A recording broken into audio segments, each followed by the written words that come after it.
बिस्मिल्लाहिर्रहमानिर्रहीम। अस्सलाम वालेकुम दोस्तों, इस ऑडियो लॉग में हम बात करेंगे कि पंजाब की पॉलिटिक्स के अंदर क्या हो रहा है। उसके अलावा हम बात करेंगे कि चौधरी परवेज इलाही क्या करने के बारे में सोच रहे हैं। तीसरी पॉइंट हम ये बात करेंगे कि क्या मार्च के अंदर इलेक्शन होने भी है या नहीं होने, क्या असेंबलियां टूटेंगी मार्च के अंदर, नहीं टूटेंगी। ये भी बात आ रही है कि नवाज शरीफ ने मना कर दिया है कि चौधरी परवेज इलाही के साथ कोई समझौता नहीं होगा। ये मीडिया के अंदर फैलाई जा रही है, इसके अंदर हकीकत क्या है। चौथी चीज ये है कि आपकी जुडिशरी बहुत ज्यादा एक्टिव हो गई है और जुडिशरी किस तरह से अरशद शरीफ के केस को लपेटने के चक्कर में और जुडिशरी किस तरह से सियासी चीजें कर रही है और किस तरह से इमरान खान को बैकफुट पे डालने के लिए जुडिशरी बड़ा ही एक्टिव रोल अदा कर रही है। इस रोल के हवाले से मैंने बहुत पहले ही बता दिया था कि अब आपकी टक्कर जुडिशरी के साथ होगी और आईएसआई के साथ होगी। जीएचक्यू मोस्टली इस तमाम तर मामले के अंदर न्यूट्रल ही रहेगा। अब इन तमाम तर चीजों के ऊपर हम डिटेल से बात करते हैं। सबसे पहली चीज जी, इमरान खान ने एक नई स्ट्रेटेजी बनाई है जिसके मुताबिक इमरान खान ने हुकूमत की जो मुआशी नाकामी है उसके ऊपर हाईलाइट करने की कोशिश करनी है। उन्होंने रैलीज वगैरह निकालनी है और लोगों को बताना है कि हुकूमत कितना बड़ा इकोनॉमिक डिजास्टर करने जा रही है। वैसे तो लोगों को खुद ही पता चलने वाला है आने वाले दिनों में, इमरान खान बताए ना बताए, क्योंकि जो महंगाई आने वाली है, जिस तरह की चीजों की किल्लत होने वाली है आने वाले दिनों के अंदर, तो लोगों को खुद ही पता चल जाएगा। बहरहाल इमरान खान का ये अच्छा स्ट्रोक है कि हुकूमत की जो मुआशी गलतियां हैं उनको एक्सप्लॉइट किया जा सके और उनके ऊपर जम के पिटाई की जा सके हुकूमत की, जिसकी वजह से वो रैलियां वगैरह निकाल रहे हैं। ये एक अच्छा फैसला है इमरान खान का, एक सियासी फैसला है और जो कि अच्छा फैसला है जिससे हुकूमत को बैकफुट पर लाया जा सकेगा। लेकिन हुकूमत ने भी कच्ची गोलियां वगैरह नहीं खेली हुई। हुकूमत ने भी इमरान खान को सुप्रीम कोर्ट वगैरह से लड़ाने का फैसला कर लिया है। हुकूमत ने सुप्रीम कोर्ट से लड़ाने का फैसला तो नहीं किया, सुप्रीम कोर्ट ने इमरान खान के साथ लड़ने का फैसला वगैरह कर लिया है। सुप्रीम कोर्ट, जुडिशरी, ये सब के सब आपके करप्ट जजेस होते हैं, इसमें किसी को कोई शक नहीं होना चाहिए। ये अदालतें किसी आइन के मुताबिक नहीं चलती। ये अदालतें भी कहती है कि हम खुद को सेल्फ रेगुलेट करेंगे, हमारे पास अपनी अथॉरिटी होनी चाहिए, कोई सियासतदान हमें डिक्टेट ना करे, कोई पार्लियामेंट हमारी सुपरविजन ना करे, कोई बंदा हमारी अकाउंटेबिलिटी ना करे, कोई हमारी ऑडिट वगैरह ना करे। हम खुद को सेल्फ रेगुलेट करेंगे और अगर हम खुद को सेल्फ रेगुलेट करने में नाकाम रहते हैं तब भी आपका कोई मसला नहीं है, आप चुपचाप करके बैठते रहे, तमाशा देखते रहे। हम जो करना चाहते हैं जुडिशरी के साथ, जुडिशियल सिस्टम ऑफ पाकिस्तान के साथ, हम करते रहेंगे। अगर आप हमारे सामने आएंगे और आप हमें चैलेंज करने की कोशिश करेंगे तो हम वकला के साथ मिलकर सड़कों के ऊपर एहतजाज करेंगे, आपको ब्लैकमेल करेंगे, तोड़फोड़ करेंगे, दहशतगर्दी करेंगे, गुंडागर्दी करेंगे। और फिर अगर आपने हमारे ऊपर क्रैकडाउन करने की कोशिश की तो हम इंटरनेशनल ह्यूमन राइट्स को अपील करेंगे कि ये लोग हमें दहशतगर्दी नहीं करने दे रहे सड़कों के ऊपर, ये लोग हमें गुंडागर्दी नहीं करने दे रहे सड़कों के ऊपर। आप इंटरनेशनल ह्यूमन राइट्स वाले आए और हमारी मदद करें ताकि हम सड़कों के ऊपर गुंडागर्दी और दहशतगर्दी कर सके। ये सुप्रीम कोर्ट का फलसफा है। ये वही सुप्रीम कोर्ट है, ये वही आपकी जुडिशियल बरादरी है जो आपको कहती है कि आप लोग दहशतगर्दी नहीं कर सकते। जब इनके गिरबान पर बात आती है, जब इन तक बात पहुंचती है तो ये किसी भी तरह की दहशतगर्दी करने से पीछे नहीं हटते। लेकिन जब दूसरों की बात आती है तो उनको आइन, इखलाक और कानून का दरस देते हैं। लेकिन जब इनकी बात आती है तो कानून जाए भाड़ में, गुंडागर्दी पहले नंबर पर। सो इमरान खान की सियासत को मेला किया जाएगा, मतलब पॉलिटिक्स को डर्टी किया जाएगा through the judiciary. Judiciary unnecessary फैसले देगी, उल्टे सीधे कानून पास करेगी, उल्टे सीधे रिमार्क्स देगी इमरान खान के पर्सनल जात के ऊपर, इमरान खान के कंडक्ट के ऊपर, और बहुत ज्यादा मतलब फाइन वगैरह पे करवाएगी इमरान खान से, जिसके थ्रू इमरान खान की सियासत को डैमेज करने की कोशिश की जाएगी। ये आपकी जुडिशरी की प्लानिंग है। मैंने पहले भी कहा था कि जुडिशरी के साथ आपका टक्कर होगा और मैंने ये भी कहा था कि इमरान खान के पास कोई स्ट्रेटेजी नहीं है जब उसका जुडिशरी के साथ टक्कर होगा। मैं इसीलिए बार बार कहता हूं कि जुडिशरी, आर्मी, सबको पार्लियामेंट के अंदर होना चाहिए। यहाँ पर लोग बैठे होते हैं और कहते हैं कि प्रेसिडेंशियल सिस्टम होना चाहिए। असल में लोगों को सिस्टम का अंदाजा ही नहीं है। पाकिस्तान का जितना सिस्टम कॉम्प्लेक्स है ना, इसके हवाले से उन्हें अंदाजा ही नहीं है कि यहाँ पर एग्जैक्टली पावर रिलाई कहाँ पर करता है। पावर के डिफरेंट डिफरेंट सेंटर बने हुए पाकिस्तान के अंदर, जिसकी वजह से यहाँ पर बड़े बड़े मसले होते हैं। अगर आप ये सारी की सारी ताकत अवाम के अंदर कॉन्सेंट्रेट करेंगे और ये ताकत आप पार्लियामेंट को देंगे तो पार्लियामेंट कान से पकड़कर जुडिशरी को भी सीधा कर सकती है, पार्लियामेंट कान से पकड़कर आपकी फौज को भी सीधा कर सकती है। मगर मसला यह है कि आपको पार्लियामेंट को ताकतवर करना है। आप पार्लियामेंट को कैसे ताकतवर करेंगे? पार्लियामेंट को ताकतवर करती हैं उसकी सियासी जमातें जो उस पार्लियामेंट के अंदर मौजूद होती हैं। वो उस पार्लियामेंट के ऊपर कॉन्फिडेंस शो करती हैं, जिसकी वजह से वो पार्लियामेंट बहुत ज्यादा ताकतवर होती है, जिसके पास वोट होते हैं, जिसके पास मेजोरिटी होती है और जो अपना अवामी सपोर्ट दिखाती है। ये जो भी तमाशा हो किया गया है ना पाकिस्तान के अंदर, जुडिशरी का,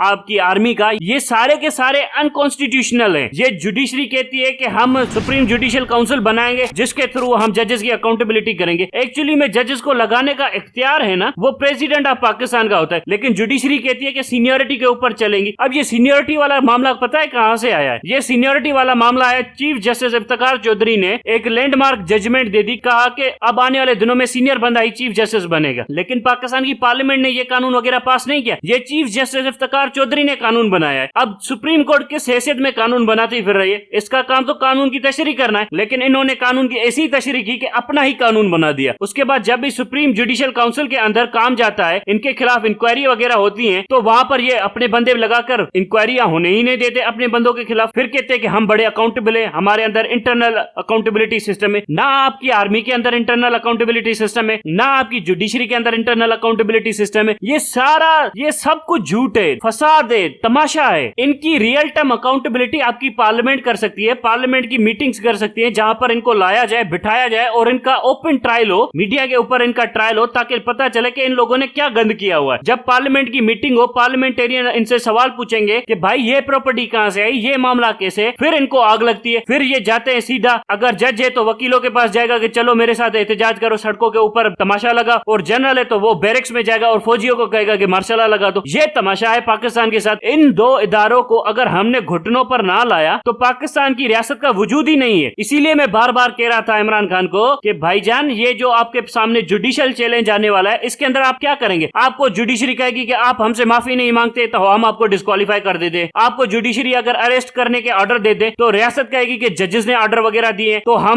हम जजेस के ऑर्डर के पाबंद है। सो इलेक्शन से पहले ये सारा का सारा तमाशा किया जाएगा। इसे कहते हैं प्री पोल रिगिंग, ताकि इमरान खान को डैमेज किया जा सके। इसी तरह से ये आपकी जुडिशरी भी आने वाले दिनों में एक्सपोज होने वाली है। इसीलिए मैं बार बार कह रहा था कि आपकी ऑर्गेनाइजेशन होनी चाहिए, आपका इतना मजबूत नेटवर्क होना चाहिए ताकि रियासत के अंदर एक डर बैठा रहे कि आपसे टक्कर नहीं लेनी है। यहाँ पर यह होता है कि जुडिशरी भी आपको लताड़ने के चक्कर में, जुडिशरी तो बड़ी बात है, इलेक्शन कमीशन की क्या हैसियत है जो आपको लताड़ने के चक्कर में। मरियम नवाज ने किस तरह से रियासत को डरा दिया था जब नेब के ऊपर उसने पत्थर वत्थर मारे थे, फिर नेब की हिम्मत नहीं हुई थी मरियम नवाज को बुलाने की, फिर कहा था कि बस अब हम नहीं बुलाते। सो रियासत को आप ताकत से भी डराते हैं, आप अपना स्ट्रीट पावर दिखाते हैं। लेकिन यहाँ पर मसला यह कि इमरान खान के नेटवर्क के ऊपर कोई ध्यान ही नहीं है, ना वो ऑर्गेनाइजेशन के ऊपर ध्यान देना चाहता है। अलबत्ता बात यहाँ तक पहुंची है कि अभी तक ये भी डिसाइड नहीं हुआ कि किस बंदे को कहां से इलेक्शन लड़वाना है, ये भी डिसाइड नहीं हुआ। अब ये आने वाले दिनों में आप डिसाइड करेंगे और फिर ये चौधरी परवेज इलाही असेंबली तोड़ेगा। इसके ऊपर भी मैं आता हूं, मैंने पहले भी कहा था कि चौधरी परवेज इलाही मर जाएगा। ये मुनाफिक तरीन लोग है, ये घटिया नस्ल के लोग है, इनसे ज्यादा घटिया नस्ल के लोग मैंने जिंदगी में नहीं देखे। अगर दुनिया में कोई भी मुनाफिक खानदान है तो इससे बड़ा मुनाफिक खानदान आपने जिंदगी में नहीं देखा होगा। ये असेंबलियां तोड़ेंगे, पंजाब असेंबलियां तोड़ेंगे, आपका ख्वाब है ये पंजाब असेंबलियां तोड़ेंगे। नवाज शरीफ ने कहा है कि मैं चौधरी परवेज इलाही के साथ नहीं बैठूंगा, चौधरी परवेज इलाही के साथ कोई एडजस्टमेंट वगैरह नहीं होगी। ये सरासर ड्रामा है, सीधी सीधी बात है, बड़ा ड्रामा है, कोई बात नहीं है। ये मीडिया के ऊपर एक नैरेटिव प्रमोट किया जा रहा है कि मियां साहब नाराज है, कि बड़े मियां साहब नाराज है, बस मियां शहबाज शरीफ की मर्जी चल रही है, जिसकी वजह से हमने परवेज इलाही के साथ हाथ मिला लिया है, उसके वजह से हम ये पंजाब असेंबलियां वगैरह चला रहे हैं और चौधरी परवेज इलाही के साथ मियां शहबाज शरीफ ने हाथ मिलाया, बाकी बड़े मियां नाराज है। ये वाला तमाशा चलेगा। और ये जो सलमान शहबाज आ रहा है, ये यहाँ पर क्यों आ रहा है? ये सारी की सारी डीलिंग करने आ रहा है। बहरहाल चौधरी परवेज इलाही का धोखा, ये सब चीजें छोटी मोटी चीजें हैं। ये मतलब आप एक इनसिग्निफिकेंट लॉस है, क्योंकि 3 महीनों के बाद वैसे ही इलेक्शन होने वाले हैं। ये इतना बड़ा लॉस नहीं है। असल लॉस ये है कि जुडिशरी पाकिस्तान आपसे टक्कर लेने वाली है। अब जुडिशरी किस हद तक जाती है, आप जुडिशरी को कैसे रोकते हैं? पब्लिक ओपिनियन की घंटा परवाह नहीं है, ना आपकी आर्मी को परवाह है, ना आपकी जुडिशरी को परवाह है। तो मसला ये कि आप इसको रोकेंगे कैसे? मुझे कोई समझा दे। जो पीटीआई के लोग कहते हैं कि यार तुम बड़ी सख्त बात करते हो, तो आप इसको रोकेंगे कैसे? कैसे आप जुडिशरी को रोकेंगे? आप वकील करेंगे, वकीलों के सामने जुडिशरी तमाशा लगाती है, वकीलों के मुंह के ऊपर फाइलें मार देगी, फिर क्या करेंगे आप लोग? जब एक स्टेट डिसऑनेस्टली आपको क्रश करना चाहता है, उसके तमाम तर रियासती इदारे आपके खिलाफ होना चाहते हैं, तब आप क्या करेंगे? ये वो चीजें हैं जो आप क्यों नहीं खुद से पूछते। हम ये करेंगे, हम सिविल प्रोटेस्ट करेंगे। सिविल प्रोटेस्ट से ये मुल्क सीधा होगा, ये फौजी सीधे होंगे, ये अदालतें सीधी होंगी। और मैं ये भी कहता हूं कि आप लोग आने वाले दिनों में सुरखरू भी हो जाएंगे, प्राइम मिनिस्टर भी आपका बन जाएगा। उसके बाद आपने क्या करना है? ये वो चीजें हैं जो आपने सोचनी है कि क्या इन जजेस को, इनकी मुनाफिकत को हम माफ कर देंगे? क्या इस फौजियों की, इनकी मुनाफिकत को माफ कर दिया जाएगा? या इस मीडिया की मुनाफिकत को हम माफ कर देंगे? या इन सियासी जमातों की मुनाफिकत को माफ कर देंगे? आपके पास कौन सी पॉलिसी है जिसके मुताबिक आप इन अदालतों को, इन जजेस को सियासत करने के ऊपर सजाएं देंगे? आपके पास कौन सी पॉलिसी है जिसके मुताबिक आप पाकिस्तान आर्मी के अंदर सफाई करेंगे? आप किस तरह से इस मीडिया के उन मुनाफिक एक्टर्स को जिन्होंने regime change operation carry out करने में मदद की है, उनका क्या करेंगे? आप मौलाना फजल रहमान का क्या करेंगे? आप पीपल्स पार्टी का क्या करेंगे? आप मुस्लिम लीग नून का क्या करेंगे? ये वो पॉलिसी है? क्या आपके पास वो पॉलिसी है? सबसे बड़ी चीज ये है कि आप जुडिशरी को कैसे सेट करेंगे? जजेस तो कहेंगे कि यार ये हमारे काम में मुदाखलत कर रहा है, एग्जीक्यूटिव इन्वॉल्व इन्वॉल्वमेंट कर रही है जुडिशरी के कामों में, और जब पिछले 6 महीनों से जुडिशरी ने एग्जीक्यूटिव के कामों के अंदर मुदाखलत की है, उसका क्या? ये वो चीजें हैं जो आपको सोचनी चाहिए। ये वो आप तभी कर सकते हैं जब आपके ग्राउंड के ऊपर बहुत मैसिव लेवल के ऊपर ऑर्गेनाइजेशन हो, आपकी सपोर्ट हो, फिर वो आपकी सपोर्ट आपको इलेक्शन जिताए, आपकी पार्लियामेंट के पीछे आपकी सपोर्ट खड़ी रहे। उसके बाद आप जुडिशरी के गर्दन में पट्टा डालेंगे और इन जजों को घसीटेंगे। सबसे पहले आप इनको घसीट कर पार्लियामेंट के अंदर लाएंगे और फिर वहां पर उनकी इन्वेस्टिगेशन करेंगे, उनसे सवाल पूछेंगे और उसके बाद उन जजेस की इंपीचमेंट करेंगे। ये होता है कानून की हुक्मरानी करना। और अगर आप ये सब कुछ नहीं कर सकते और अगर आप बच्चे हैं तो मेहरबानी करके घर बैठ जाइए और इन चोरों को मुल्क चलाने दीजिए। जहां तो आप लड़ाई ना छेड़ते, अगर आपने लड़ाई छेड़ी है तो आखिरी हद तक जाइए। ये नहीं हो सकता कि आप बस कंडीशनल सरेंडर दे दें इस पूरे के पूरे सिस्टम को, ऐसा बिल्कुल भी नहीं हो सकता। सेकेंड वर्ल्ड वॉर का टाइम था, जापान ने अमेरिका को कई बार ऑफर किया कि हम कंडीशनल सरेंडर करते हैं, अमेरिका ने रिजेक्ट कर दिया। जर्मनी ने ऑफर किया कि कंडीशनल सरेंडर करते, अमेरिका ने रिजेक्ट कर दिया। अमेरिका ने कहा कि हमें अनकंडीशनल सरेंडर चाहिए, तुम्हारा ऐसा सरेंडर चाहिए कि हम जो करना चाहे वो आपके साथ कर ले। इस तरह का अनकंडीशनल सरेंडर अमेरिका ने डिमांड किया, जिसकी वजह से अमेरिका ने जंग पूरी की पूरी कैरी आउट की और एंड तक गया। ये वो चीज है जो पीटीआई को सोचनी चाहिए। अगर जुडिशरी इस तरह से आपको सियासत के मैदान में चैलेंज करती है तो जब आप पार्लियामेंट के अंदर आएंगे तो फिर आप क्यों नहीं जजेस की इंपीचमेंट करते? ये वो चीजें जो पीटीआई को पूछनी चाहिए खुद से कि हर बार माफी तलाफी के काम के ऊपर चले बैठे। इसीलिए मैं कह रहा हूं कि ये जो जंग है ये पाकिस्तानी अवाम ने लड़ी है, पाकिस्तानी मिडिल क्लास ने लड़ी है, पाकिस्तान के बादशाह नौजवानों ने ट्विटर के थ्रू लड़ी है। बाकी ये जो पीटीआई का नेटवर्क है ये तो सबसे गया गुजरा नेटवर्क है, इसके अंदर तो कोई दमखम नहीं है, जिसकी वजह से रियासत इनसे डरती भी नहीं है। मैं एक बेंचमार्क सेट कर देता हूं आप सबके सामने, अक्टूबर के अंदर इलेक्शन हो जाएंगे, ये सारा का सारा बीच में तमाशा चलता रहेगा, जुडिशरी का तमाशा चलेगा,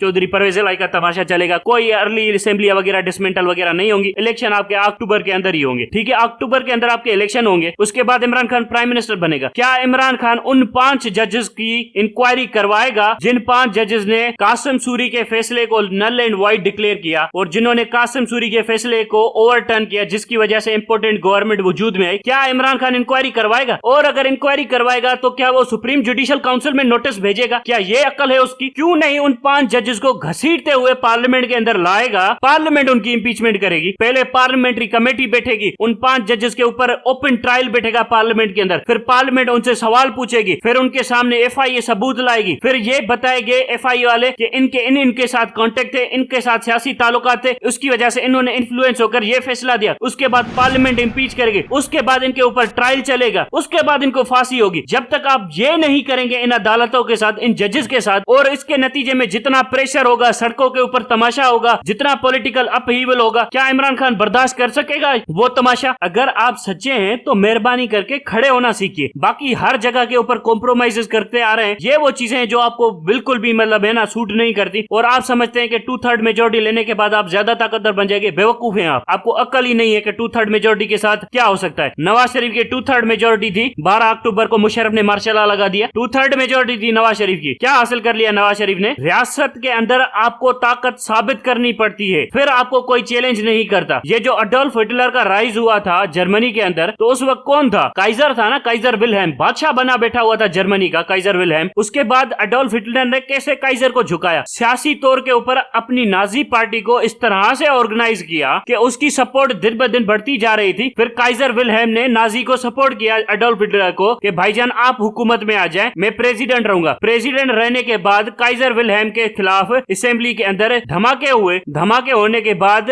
इमरजेंसी डिक्लेयर करवा दी गई। इमरजेंसी डिक्लेयर कराने के बाद काइजर विल्हेम को अरेस्ट कर लिया गया और उससे ताकत छीनकर एडोल्फ हिटलर ने अपने अंदर हासिल कर ली। ये होती है इंटरनल पॉलिटिकल स्ट्रगल। यहाँ पर बच्चे बैठे हुए, इनको समझ में नहीं आ रहा कि ये इंटरनल पॉलिटिकल स्ट्रगल क्या है। इनको लगता है कि अदालतें इंसाफ करती हैं। अरे अदालतें तो सबसे बड़ा सियासी प्लेयर है इस मुल्क का, सबसे बड़ी सियासी जमात है पाकिस्तान की तारीख में, वो हमारी अदालतें हैं। आइन, कानून, दस्तूर कुछ भी नहीं है। अगर आप ताकतवर हैं तो दस्तूर आपको बिल्कुल रास्ते वगैरह देगा, अगर आप कमजोर हैं तो दस्तूर आपके रास्ते रोकेगा। यही है आइन, यही है कानून। हर रियासत में, हर मुल्क के अंदर यही कानून चलता है। हमारे लोग पता है किस मेंटेलिटी के अंदर चलते हैं? हमारे लोग उस मेंटेलिटी के अंदर चलते हैं कि ये जो आइन है ना, ये उसी तरह का दस्तूर है जैसे हजरत मोहम्मद सल्लल्लाहु अलैहि वसल्लम के टाइम के ऊपर हुआ करता था, कि कानून में अगर साबित हो गया कि आपके अपने भी गद्दार है तो उनके भी हाथ काटे जाएंगे। ये हमारे लोगों की मेंटेलिटी है। लेकिन मॉडर्न डेमोक्रेटिक सेक्युलर स्टेट के अंदर इस तरह से कानून नहीं चलता। यहाँ पर कानून चलता है कि अगर आप ताकतवर हैं तो कानून आपको सपोर्ट करेगा, अगर आप कमजोर हैं और आप सही भी हैं, आप हकीकत के ऊपर हैं, आप इंसाफ के ऊपर हैं, फिर भी ये कानून आपको सपोर्ट नहीं करेगा। ये कानून है पाकिस्तान का, ये कानून है हिंदुस्तान का, ये कानून है अमेरिका के अंदर, ये कानून है तमाम तरफ तहजीब याफ्ता मगरबी मुमालिक के अंदर, यही कानून है आज के दौर का। इसीलिए मैं बार बार कह रहा हूं कि ऑर्गेनाइजेशन स्ट्रॉन्ग कीजिए, इस तरह से आपके मामला हल होंगे, वरना ये जुडिशरी आपको खा जाएगी, कहेगी कि कानून के मुताबिक इमरान खान चोर है, इसीलिए हम इसको डिस्क्वालीफाई कर दे, कानून के मुताबिक इमरान खान को इलेक्शन से पहले जेल में भेज दो। फिर क्या करोगे आप लोग? फिर जुडिशरी के साथ लड़ना पड़ेगा ना, फिर कैसे लड़ोगे? ये वो चीज है जिसके ऊपर मैं ध्यान दिलाना चाहता हूं आपका। मेहरबानी करके थोड़ा ठंडे दिमाग से सोचिए कि आपने कहां लेकर जाना है चीजों को। अब तक के लिए इतना ही। Thank you very much.